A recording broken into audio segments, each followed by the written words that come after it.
All right, here we go. What's going on? What's going on? Welcome to the James Paul Podcast. And today we got a couple of things we're going to be talking about as I sip on my coffee throughout this episode. But I'm going to talk about this whole scenario that took place with Officer Tatum. I wanted to talk about this because I have a different angle that I'm coming from as it relates to this topic. All right. A lot of y'all are getting on him for whatever those reasons are. I'm not on that. Okay. But what I do want to point out is this. What that man did was exactly what journalists should be doing. Yes. See, peep game, guys. Now, y'all know I've been talking about stuff as it relates to Trump and the news and all that other stuff, but this isn't about that. All right. I can care less on whether you want to follow Trump or not.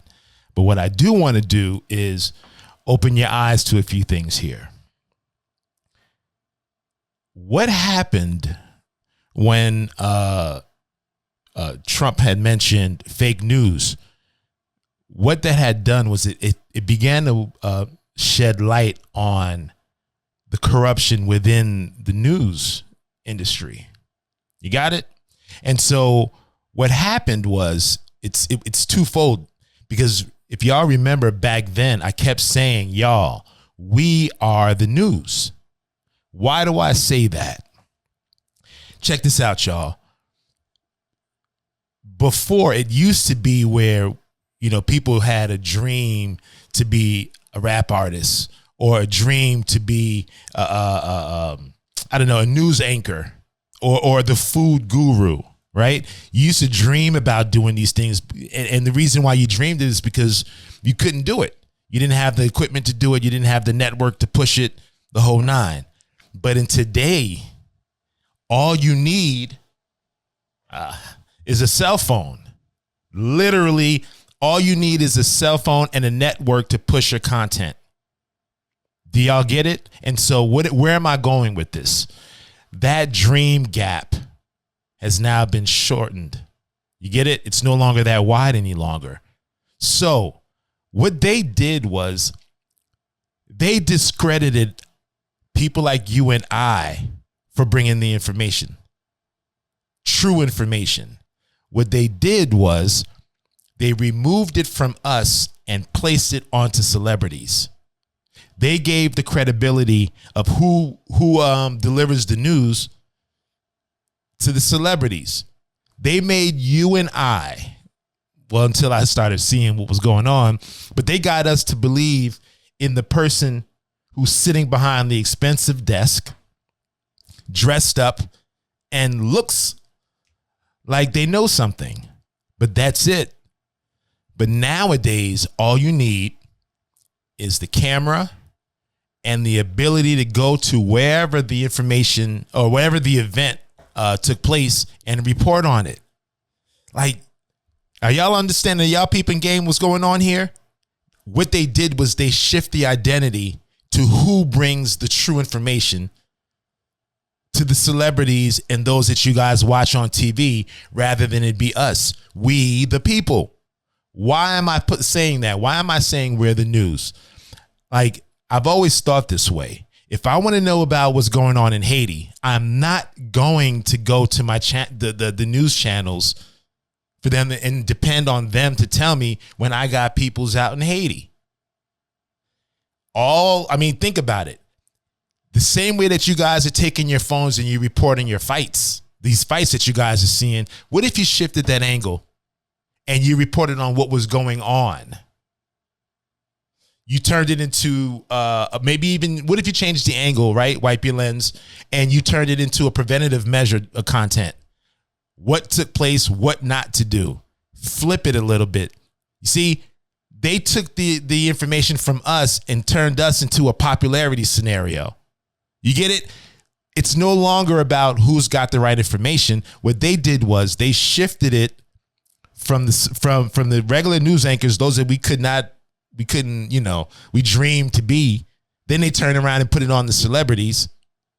gave them the identity as the ones that are actually bringing us the information. And y'all know who I'm talking about. Y'all see all of these people pushing all this mess. Now let's go back to Officer Tatum. If some of y'all out there in that community had grabbed up their phone and actually began to report on what was going on, what do you think would have happened? We now know more information about that situation as it relates to Nolan Wells. We know now more about that information, of what was going on about that information, that situation, more now than we did before. Why? Because one man took a phone and some cameras and some people and began to just do what any one of us can do. It doesn't require a big budget. It don't require none of that. It just requires a person who wants to get the information out. Truth. And so again, I go back and I say, we are the news. Get rid of this idea of that because this person's been on TV for 15 years and they got such and such degree that they're the ones that we should rely on to bring us the truth. It's bullshit. That's what they wanted you to believe. You get it? So that's what I had to say about that, y'all. And those of you that are upset with Officer Tatum, I'm gonna say this because I feel like it's the truth. My truth, anyway. Y'all are mad at him, and I guess I can say the Democratic Party. But those of you who are still programmed to think that way, you're mad at him because the man that you don't like was right again. It is fake news. Had we have just continued to listen to that character Crump, we'd have all believed the mess. And I'm not saying that Officer Tatum is all the way correct in the things that he's found. I have no, you know what? I'm going to leave that alone. Let that information tell the story. And then y'all judge it. Y'all are acting like proven guilty until found innocent. And it doesn't go that way. So you content creators, don't use that energy incorrectly. You have the ability to bring us the right news wherever you are. Post it. Take your phone out. Go get that information. You don't need somebody else to go do your job. And for those of you who want to learn true journalism or at least teach it, this is where we start, y'all. Because that art of journalism went out the window when we turned it over and gave it to the celebrities. But now is the time. You have your phones, you have your networks. There's nothing stopping you. So, my brother, Officer Tatum, yo, salute to you, fam. You did a good thing right there. You opened the eyes of many to show what we all really should be and can be doing. So, yo, my brother, good look on that. James SP, the content creator and storyteller. And look, before y'all hit that record button or you push down on that button to take a picture, wipe your lens. You just never ever know how it may reshape the image that you're looking at. Meaning, change your perspective. I'm out. Make sure y'all like, share, and subscribe to this podcast, y'all. Peace.